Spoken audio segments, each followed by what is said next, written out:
Monsieur Jean-Michel Vernochet, spécialiste des questions et des relations internationales, permettez-moi de vous remercier infiniment d'avoir eu la gentillesse d'accorder cet entretien à la radio francophone iranienne. En qualité de spécialiste des relations internationales, comment voyez-vous la situation actuelle en Irak? Irak qui a un nouveau Premier ministre, les Américains continuent leur frappe, les forces kurdes ont dit avoir pris le contrôle du grand barrage de Mossoul, et la France qui a livré en fait des armes aux Kurdes.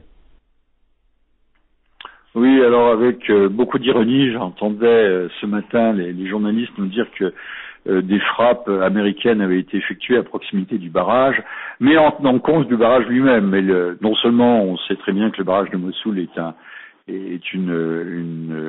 édifice extrêmement fragile, instable, créant en permanence des séismes, de micro-séismes qui se ressentent jusqu'à Mossoul.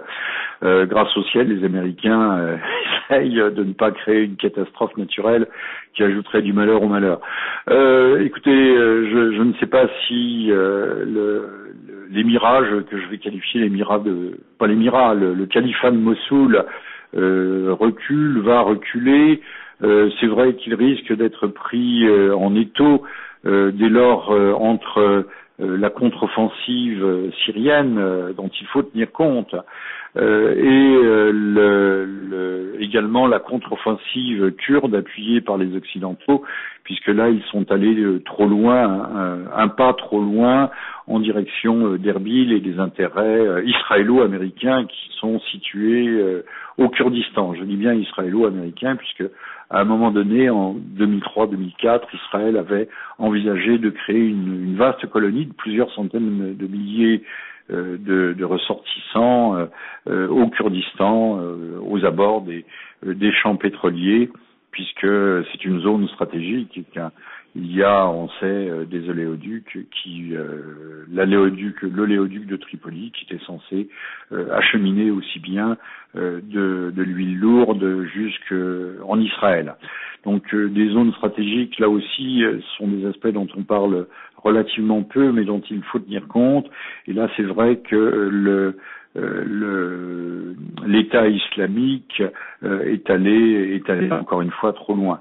Ceci étant dit, il est un prétexte extraordinaire à peut-être accomplir ou achever la partition qui est déjà une partition de facto, mais pas encore déjurée de l'Irak lui-même, et un moyen justement de scinder le pays, de scinder le pays.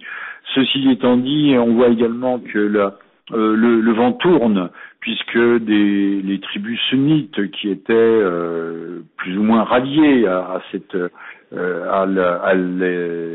l'État islamique en Irak et au Levant, aujourd'hui sont en rébellion ouverte, et d'ailleurs qu'une tribu sunnite aurait été massacrée en Syrie, quelques 800 personnes, je crois, d'après les chiffres qui nous parviennent. Donc on voit bien qu'il y a aussi que la situation non seulement n'est pas figée, je ne sais pas quelle est la viabilité ou l'éventuelle durée de vie de cet émirat. Toujours est-il que il est toujours difficile de manier des grenades découpillées, et que après avoir peut-être rendu certains services, cet émirat sera liquidé avec autant de cynisme et de rapidité qu'il a été créé. Monsieur Vernochet, une dernière question. Les frappes américaines sont limitées plutôt à des régions à population kurde.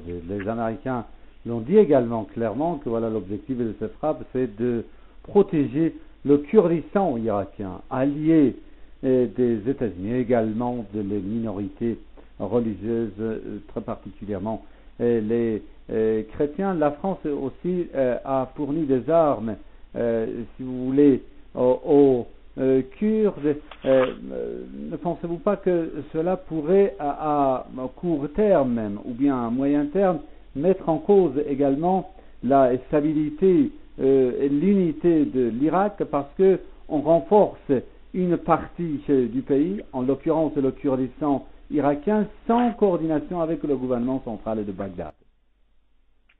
Écoutez, bien entendu, et je vous remercie de cette question. En insistant sur la défense des Kurdes et du Kurdistan, on voit très bien que le battage médiatique autour des chrétiens, que l'on a d'ailleurs oublié au profit de la minorité yézidi, les chrétiens sont passés très vite de mode dans notre presse. D'ailleurs, je pense que les chrétiens, comme les yézidis, ne sont qu'un prétexte à intervenir pour protéger les intérêts fondamentaux américains, israélo-américains au Kurdistan, kurdes eux-mêmes, raison stratégique. Mais là où vous avez raison d'insister sur ce point, non seulement cela affaiblit encore davantage, ou ça montre l'isolement du pouvoir de Bagdad. Je ne dirais pas que c'est un pouvoir fantoche, mais dont le pouvoir est extraordinairement limité.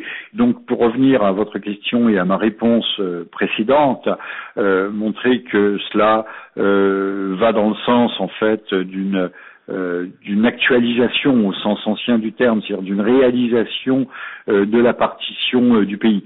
Ceci étant dit, il faut voir un petit peu plus loin. Si le Kurdistan, qui a prévu un référendum d'indépendance, de se constituer véritablement en État, aboutit, surtout dans les circonstances actuelles, et on peut penser que toute l'affaire de l'émirat de Mossoul, enfin du califat de Mossoul, du supposé califat de Mossoul, aide et va justifier cette indépendance du Kurdistan qui projettera une ombre inquiétante sur la Turquie elle-même. Il ne faut pas oublier que les Kurdes en Turquie se comptent par dizaines de millions et que tôt ou tard, c'est la Turquie elle-même qui pourrait en subir les conséquences. Je pense qu'il ne faut pas perdre de vue cet aspect.